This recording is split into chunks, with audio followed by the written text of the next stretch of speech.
ఈ US India deal విషయంలో కొన్ని పదాల్ని మారుస్తోంది అమెరికా అనే విషయాన్ని ఎట్లా అర్థం చేసుకోవాలి? అంటే ఇప్పటివరకు పెట్టిన పదాలు తప్పు అనే, లేకపోతే ఇక్కడ జరుగుతున్న మంతనాల ద్వారా భారత్ స్ట్రాంగ్ గా చెప్తోందా మేము ఇక్కడ కంపల్సరీ ఈ పదాల్ని మార్చాలి అని చెప్తోంది? ఎట్లా అర్థం చేసుకోవాలి? ఫస్ట్ యాక్చువల్లీ ఇది ఏంటి అనేది మనం అర్థం కావాలి. ఫస్ట్ అసలు బేసికల్లీ భారత్ అమెరికా మధ్య ఒప్పందం పూర్తి ఫైనలైజ్డ్ డాక్యుమెంట్ మన దగ్గర లేదు, ఇంకా అవ్వలేదు. సో కేవలం ఒక interim trade frame work ready అయింది. దానికి కొన్ని ఈ అంశాల్లో ఇలా మేము డీల్ చేసుకోబోతున్నాం అనే ఒక డాక్యుమెంట్ ని రెడీ చేశారు. అందులో కొన్ని అంశాలు వైట్ హౌస్ నుంచి వాళ్ళు రిలీజ్ చేయడం జరిగింది. మన దగ్గర నుంచి కూడా పీయూష్ గోయల్ గారు ప్రకటించడం జరిగింది కొన్ని అంశాలని.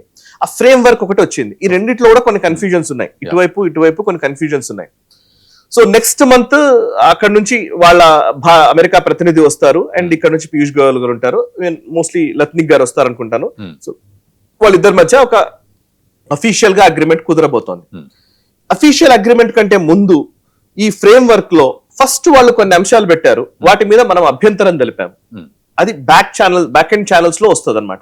సో అభ్యంతరం ఎప్పుడు కూడా మనం అనుకుంటున్నట్టుగా డిప్లొమాటిక్ లెవెల్స్ లో మనం చాలా ఇది మెచ్యూర్డ్ గా మాట్లాడాల్సిన విషయాలు. యాక్చువల్లీ ఆ మెచ్యూరిటీ లేకపోతే ఈ డిప్లొమసీ ఎవరికీ అర్థం కాదు. అండ్ నిజంగా ప్రభుత్వాల్లో ఉండే అర్హత కూడా ఉండదు, ముఖ్యంగా రాహుల్ గాంధీ గారి లాంటి నాయకులకి. ఎందుకంటే ఆయన ప్రభుత్వాన్ని నడపాలనుకునే వ్యక్తి అయితే గనక, ప్రధానమంత్రి కావాలి అనుకునే వ్యక్తి అయితే గనక ఆయన మెచ్యూరిటీ ప్రదర్శించక తప్పదు. ఒక దేశానికి ఇంకో దేశానికి మధ్య డీల్ జరుగుతున్నప్పుడు మనం మాట్లాడే మాటల ప్రభావము చాలా సీరియస్ గా ఉంటుంది. ఇది చాలా ఇంపార్టెంట్ ఆస్పెక్ట్ అండి నేను చెప్తున్నది. ఎందుకు అంటే రాహుల్ గాంధీ లాంటి వ్యక్తి ఇప్పుడు ఇటువైపు నుంచి పీయూష్ గోయల్ గారు కొంత నెగోషియేట్ చేస్తూ ఉంటారు. నేచురల్ గా నెగోషియేషన్ జరుగుతుంటుంది వెనకాల. ఇప్పుడు మీకు నాకు మధ్య ఒక ఒప్పందం జరుగుతుంది అన్నప్పుడు నా అంశాలను నేను నా టేబుల్ ముందర పెడతాను, మీరు మీ అంశాలను టేబుల్ ముందర పెడతారు. సో ఈ రెండింటికి సంబంధించి ఒక అమికబుల్ గా ఒక డాక్యుమెంట్ లోకి రావాలి అని అంటే చాలా చర్చలు జరుగుతాయి. నేను నా అంశాన్ని పుష్ చేసే ప్రయత్నం చేస్తుంటారు, మీరు మీ ఇంట్రెస్ట్ అని పుష్ చేసే ప్రయత్నం చేస్తుంటారు. ఈ రెంటికి మధ్య జరిగే ప్రతిష్టంభనలో కొన్ని నేను ఒక అడుగు వెనక్కి తగ్గుతాను, ఒక అడుగు మీరు వెనక్కి తగ్గుతారు. సడలింపులు కూడా ఉంటాయి. ఒక దగ్గర నేను వదిలేయాల్సి వస్తుంది, ఒకసారి మీరు కూడా వదిలేయాల్సి వస్తుంది. అప్పుడే మనం ఈ ఒప్పందం చేసుకోగలుగుతాం. ఫస్ట్ అసలు ఒప్పందం అవసరమా లేదా అనేది చర్చ. అసలు ఒప్పందం అవసరమా లేదా అంటే ఖచ్చితంగా అవసరం. దానికి కూడా ఆన్సర్ ఉంది. ఏంటి అనంటే 50% మనం వ్యవసాయ ఆధారిత దేశం ఇది, నో డౌట్ అబౌట్ ఇట్. వ్యవసాయంతో పాటు సర్వీసెస్ కూడా మన దగ్గర ఎక్కువ ఉన్నాయి. సేవా రంగం ఎక్కువ, వాణిజ్య రంగం ఎక్కువ. ఇప్పుడు ముఖ్యంగా ఉత్పాదకత మన దగ్గర పెరుగుతోంది ఈ మధ్య, ఇంతకు ముందుతో పోల్చితే పెరుగుతున్నప్పుడు మనది మనమే ఉంటాము అంటే కుదరదు. నిన్న కూడా చెప్పాను నేను, గ్లోబలైజ్డ్ వరల్డ్ లో ప్రతి దేశంతో మనం ఒప్పందం చేసుకుని ప్రతి దేశంతో మనం ట్రేడ్ చేయగలిగితే మన అవకాశాలు పెరుగుతాయి, మనం ఆర్థికంగా పెరుగుతాం. నిజంగా చెప్పాలంటే ఎవరికి సంబంధం లేకుండా నా బతుకు నేను బతుకుతాను అనుకుంటే ఎలా ఉంటావో అలాగే ఉంటావు. లేదు నేను వీడితో ట్రేడ్ చేస్తాను, వాడితో ట్రేడ్ చేస్తాను, ఇంకొకరితో మాట్లాడతాను అన్నప్పుడు ఆబ్వియస్లీ ఆ ముగ్గురి బలాలు మనకు వస్తాయి. ఎట్ ద సేమ్ టైం మన బలం కూడా పెరుగుతుంది. నార్మల్ గా థింగ్ కదండి. సో అదే చేస్తున్నాం ఇప్పుడు వాళ్ళ ఒప్పందం గురించి. ఆ ఒప్పందం చేసుకునే క్రమంలో మెచ్యూరిటీ అని ఎందుకు అన్నానంటే, ఇప్పుడు రాహుల్ గాంధీ గారు లోక్సభ సాక్షిగా మీరు ఆయన ప్రెషర్ బిల్డ్ చేస్తూ పోతున్నారు అనుకోండి, భారతదేశం అడిగే ప్రశ్నలు ఇంకా తీవ్రత పెరుగుతుంది అమెరికా పైన. అండ్ తీవ్రత పెరుగుతుంది అండ్ అక్కడి నుంచి తీవ్రత పెరగవచ్చు.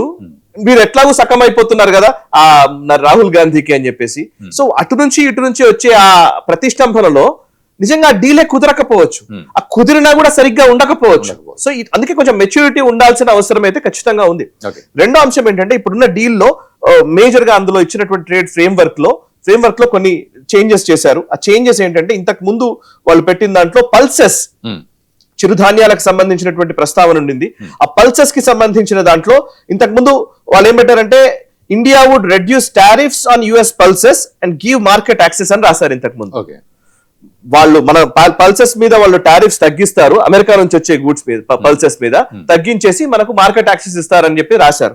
దాన్ని ఇప్పుడు ఏం చేశారంటే పల్సెస్ అనే పదమే తీస్తారు పూర్తిగా, అది మొత్తంగా రిమూవ్ చేస్తారు. అంటే ఏంటి, మన దగ్గరికి మీరు ఫ్రీగా అంటే వాళ్ళు పల్సెస్ మన దగ్గరకు ఈజీగా తీసుకురావచ్చు, టారిఫ్స్ చెయ్యము, మీ మార్కెట్ ఓపెన్ చేస్తాము అన్న వాళ్ళు ఆ పదమే తీసేశారంటే అర్థం ఏంటి, అసలు పల్సెస్ విషయంలో ఒప్పందం లేదు అని.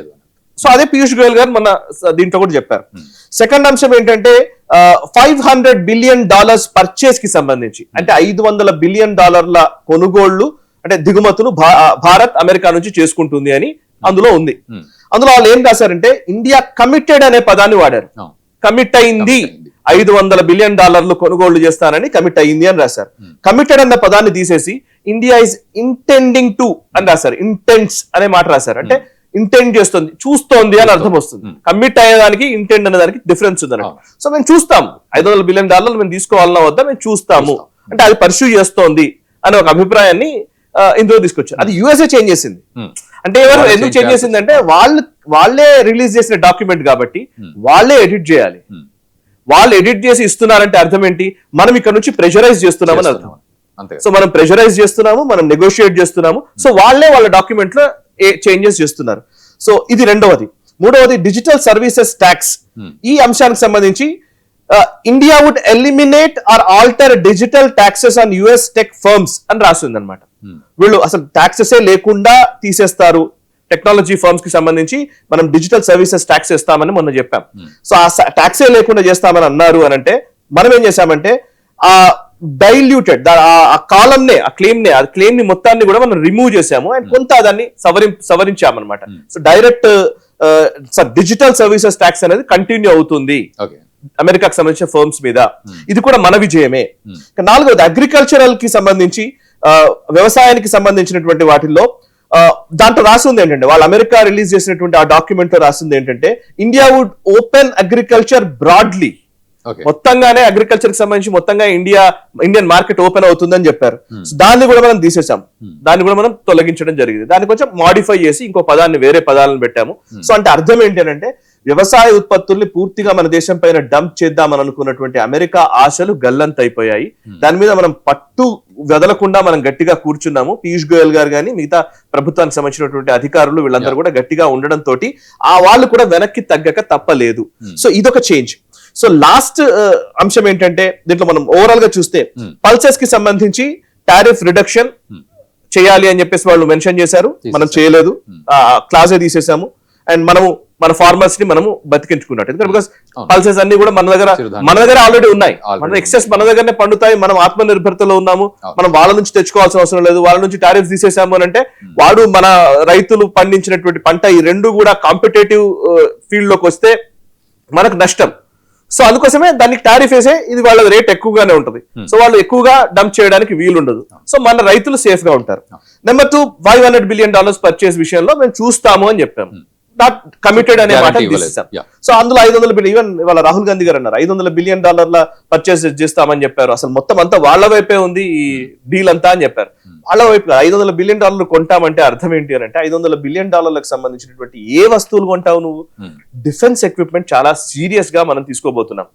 మనకు అవసరం కూడా ఉంది. ఇండియన్ టెక్నాలజీ కావాలి, టెక్నాలజీ మనం తీసుకోబోతున్నాం. ముఖ్యంగా అమెరికాకు సంబంధించినటువంటి వాటిని అగ్రికల్చరల్ ప్రొడక్ట్స్ మీద కాదు మన ఇంట్రెస్ట్ అంతా కూడా డిఫెన్స్ టెక్నాలజీ, ముఖ్యంగా రాబోయే రోజుల్లో సెమీ కండక్టర్ ఇండస్ట్రీకి సంబంధించినటువంటి టెక్నాలజీ, చాలా అంశాల్లో మనం తీసుకోబోతున్నాం అమెరికా తోటి. సో దానికి సంబంధించినటువంటి ఒక ప్రతిపాదననే ఈ $500 బిలియన్.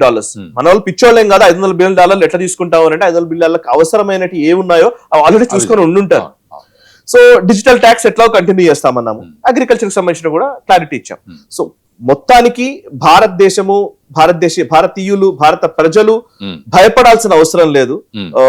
మనం చాలా ఒప్పందాలు మనం చూస్తాము. ఆ ఒప్పందాలు ఏవైనా కానీ నాకున్న ఒక కాన్ఫిడెన్స్ ఏంటంటే అండి, ప్రభుత్వాలు ఎన్నున్నా ప్రభుత్వాలు మారిపోతాయి. ఇవాళ ఈ మోదీ ప్రభుత్వం ఉండొచ్చు, లేకపోతే ఇంకో ప్రభుత్వం రావచ్చు. కానీ ప్రభుత్వం అంటే ఒక కంటిన్యూటీ, పాలసీ కంటిన్యూటీ అనేది చాలా ఇంపార్టెంట్. ఎక్కడా కూడా పాలసీల్లో కొనసాగింపు పోవట్లేదు. మీరు అబ్జర్వ్ చేస్తే స్వర్ణ చతుర్భుజి అని క్వాడ్రిలేటరల్ అని చెప్పేసి ఇన్ఫ్రాస్ట్రక్చర్ డెవలప్మెంట్ కోసం అని చెప్పేసి వాజ్పేయి గారు ప్రధానమంత్రిగా ఉన్నప్పుడు తీసుకొచ్చారు. రోడ్లు వేయాలి, ఇన్ఫ్రాస్ట్రక్చర్ డెవలప్ చేయాలి అని. సరే ఎంత ఫాస్ట్ గా వేశారు, ఎంత తక్కువ వేశారు అనేది తర్వాత. బట్ ఆయన తీసుకొచ్చిన దాన్ని యూపీఏ ప్రభుత్వం కంటిన్యూ చేసింది 10 సంవత్సరాలు. తర్వాత ఎన్డీఏ గవర్నమెంట్ కూడా మళ్ళీ కంటిన్యూ చేస్తుంది. Okay, Aadhaar first Congress party తీసుకొచ్చింది. నిజానికి వాళ్ళు నందన్ నీలేకర్ నేతృత్వంలో UAADA సంథింగ్ తీసుకొచ్చారు. అది తీసుకొచ్చారు కానీ అది పూర్తిగా అమల్లోకి తీసుకురాలేదు కావచ్చు. బట్ మోదీ గవర్నమెంట్ వచ్చినాక అమలు జరుగుతోంది. రేపు పొద్దున ఇంకో గవర్నమెంట్ వచ్చినా అమలు అవుతూ ఉంటుంది. ఓకే, ఏదైనా అంతే. కాకపోతే కొన్ని పాలసీస్ విషయంలో టెక్టానిక్ షిఫ్ట్స్ ఉంటాయి. ఇప్పుడు ఫర్ ఎగ్జాంపుల్ బార్డర్ ఏరియాస్ లో మనము బిల్డింగ్ రోడ్స్ కట్టుకోవాలి, బ్రిడ్జిలు నిర్మించుకోవాలి, మనం కనెక్టివిటీ పెంచుకోవాలి బార్డర్ ఏరియాస్ లో, సరిహద్దుల్లో. దానికి ఇంతకుముందు గవర్నమెంట్స్ అసలు ఇష్టపడలేదు. ఎందుకంటే చైనా పట్ల భయపడ్డాయి. సో మోదీ ప్రభుత్వం వచ్చిన తర్వాత లేదు మనం సరిహద్దులో రోడ్లు నిర్మించుకుందాం, సైన్యాన్ని మనం బలోపేతం చేద్దాం అనుకున్నారు. ఇంతకు ముందు ప్రభుత్వాల దృష్టిలో ముఖ్యంగా యూపీఏ గవర్నమెంట్ ఆ టైంలో ఏంటంటే ఆర్మీ అన్నా త్రివిధ దళాలన్నా ఇదేదో పీస్ కి విఘాతము అనుకునేవాళ్ళు, అంటే శాంతికి విఘాతము. మనం శాంతి కాముక దేశం ఇది. సో శాంతి కాముక దేశంలో అసలు రక్షణ ఉత్పత్తులు పెద్దగా ఉండకూడదు, రక్షణ మీద ఎక్కువ దృష్టి పెట్టకూడదు, కొంచెం ఉండాలంటే డిఫెన్స్ అన్న భావనలో ఉండేది. బట్ నిజానికి మారుతున్న ఈ జియో పొలిటికల్ స్ట్రాటజీస్ క్రమంలో ఇప్పుడు మారుతున్నటువంటి ఒక ప్రపంచానికి సంబంధించిన మన భౌగోళిక మార్పులు, జియో పొలిటికల్ చేంజెస్ వస్తున్న టైంలో ఎవరు శక్తివంతుడో వాడి మాటే నెగ్గుతుంది. సో అమెరికా మాట నెగ్గుతుందంటే అమెరికా డాలర్ బాగుంది కాబట్టే కాదు, అమెరికా ఎకానమీ పెద్దది కాబట్టి కాదు, అమెరికా వాడి దగ్గర గట్టి వెపన్స్ ఉన్నాయి, అద్భుతమైనటువంటి అత్యాధునిక సాంకేతిక పరిజ్ఞానంతో కూడినటువంటి వెపనరీ సిస్టమ్ ఉంది, డిఫెన్స్ సిస్టమ్ ఉంది. దానికే సగం మంది భయపడతారు. ఇప్పుడు చైనా అయినా కానీ కేవలం ఆర్థిక రంగంలో చాలా డెవలప్ అవుతూ వచ్చింది ఆర్థిక రంగంలో, కానీ వాళ్ళు ఎందుకు ఎయిర్ క్రాఫ్ట్ కెరియర్లు లేకపోతే వాళ్ళకి సంబంధించిన వార్షిప్స్ వాళ్ళ టెక్నాలజీని ఎందుకు పెంచుకుంటున్నారు, శాటిలైట్ టెక్నాలజీలు ఇవన్నీ ఎందుకు పెంచుకుంటున్నారు, వాళ్ళు పవర్ ని పెంచుకుంటున్న ప్రయత్నం చేస్తున్నారు. సో పవర్ఫుల్ నేషన్ నే ప్రపంచం గుర్తిస్తుంది. సో భారత్ పవర్ఫుల్ నేషన్ గా మారాలి అనే ఒక పాలసీ చేంజ్ అది మోదీ గవర్నమెంట్ వచ్చినాక వచ్చింది. సో కొన్నిట్లలో కంటిన్యూటీ ఉంటది, కొన్నిట్లలో చేంజెస్ ఉంటాయి. చేంజెస్ వచ్చినప్పుడు ఆ చేంజెస్ వచ్చినప్పుడు లైక్ మోదీ గారు అనుకున్నారు ఇన్ఫ్రాస్ట్రక్చర్ డెవలప్ చేయాలని, నెక్స్ట్ గవర్నమెంట్ వస్తే కంటిన్యూ చేయాల్సిందే. సో ఎయిర్పోర్ట్లు ఎక్కువ కావాలి మనకు అనుకున్నాము, ఉడాన్ స్కీమ్ పెట్టాము, కొన్ని ఎక్కువ ఎయిర్పోర్ట్స్ మనం నిర్మించుకోవాలి ఎందుకంటే కనెక్టివిటీ కావాలి అని. సో అది నెక్స్ట్ గవర్నమెంట్ వచ్చినా చేయాల్సిందే. సో కంటిన్యూటీ మాత్రమే, అంటే పాలసీస్ విషయంలో ఒక దేశానికి ఇంకో దేశానికి జరిగే ఒప్పందాల విషయంలో వీటి విషయంలో కొంచెం క్లారిటీ ఉండాలి. అణు ఒప్పందం చేసుకున్నారు యూపీఏ గవర్నమెంట్ టైంలో, దానివల్ల న్యూక్లియర్ పవర్ ప్లాంట్స్ మనం పెట్టుకోవడానికి, న్యూక్లియర్ టెక్నాలజీ యూజ్ చేసుకోవడానికి అమెరికాతో యుఎస్ న్యూక్ డీల్ చేసుకున్న తర్వాత దాన్ని మనం ఉపయోగించుకునే పరిస్థితిలోకి వెళ్ళాలి, కానీ మళ్ళీ వెనక్కి వెళ్ళిపోతారంటే ఎట్లా? సో మీకు గుర్తుంటే చిదంబరం గారు పార్లమెంట్ లో మాట్లాడిన మాట ఉందండి, మీరు వీడియో క్లిప్ చూడొచ్చు తర్వాత ఎప్పుడన్నా. చిదంబరం ప్రతిపక్షంలో ఉన్నప్పుడు, కాంగ్రెస్ పార్టీ నాయకుడు కాంగ్రెస్ ప్రతిపక్షంలో ఉన్నప్పుడు వాజ్పేయి గారు ప్రధానమంత్రిగా ఉన్నారు.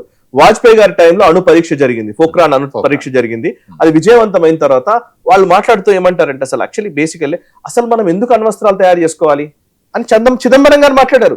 మనం ఎందుకు అణ్వస్త్రాలు తయారు చేసుకోవాలి, మనం శాంతి కాముక దేశం మనది, మనకు ఎందుకు అణ్వస్త్రాలు అని చెప్పి చిదంబరం మాట్లాడాడు. ఇవాళ అనగలరా ఆ మాట? ఇవాళ అనగలరా ఆ మాట? ఇదే స్టేట్మెంట్ ఇవ్వగలరా?